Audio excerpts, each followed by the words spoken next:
كان هناك حطاب فقير يعيش مع أسرته المتكونة من زوجته وأطفاله الأربعة ووالدته العجوز. لم يكن يملك ما يكفي لإطعامهم، وكان يشعر بالحزن الشديد لأنه لا يستطيع تلبية احتياجاتهم. كان الحطاب معروفا برقة قلبه وحبه للطبيعة، حتى أنه كان يتردد في قطع الأشجار وكأنه يشعر بألمها.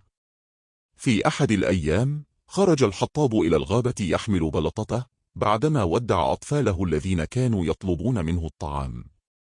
سار في الغابة حتى وصل إلى شجرة عجوز، وعندما هم بقطعها شعر وكأنها تتوسل إليه لا يفعل، فشعر بالأسى وترك الفأس. جلس تحت الشجرة يفكر في حاله، وقرر أن يرحل بعيدا عن أسرته حتى لا يرى معاناتهم. وبينما كان يجلس حزينا رأى عصفورا يبحث عن الطعام لصغاره. لم ييأس رغم أنه لم يجد شيئا في البداية، واستمر بالحفر حتى عثر على فتات خبز حمله لمن ينتظرونه. تأمل الحطاب هذا المشهد وأدرك أن عليه أن يثق برزق الله ولا يستسلم لليأس.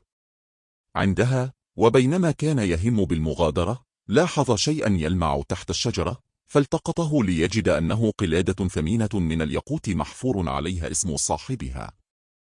أدرك الحطاب أنها تعود للأمير الغني الذي كان قصره في الضاحية، وكان يمر بجانبه كل يوم متخيلا ما بداخله من طعام ورفاهية، لكنه لم يجرؤ على دخوله أبدا.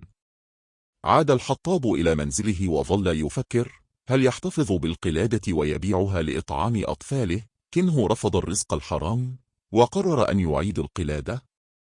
ذهب إلى القصر وسار بخطوات مترددة، فرآه الأمير وسأله عن سبب قدومه.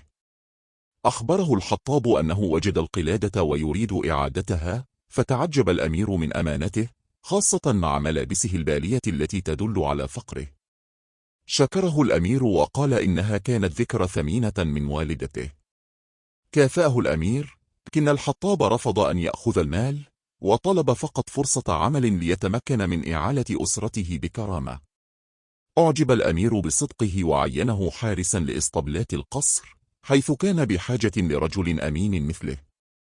لم تتوقف النعم عند هذا الحد، فقد أعجب الأمير بابنة الحطاب الصادقة والمتواضعة وتزوجها. وهكذا تغيرت حياة الحطاب تماما.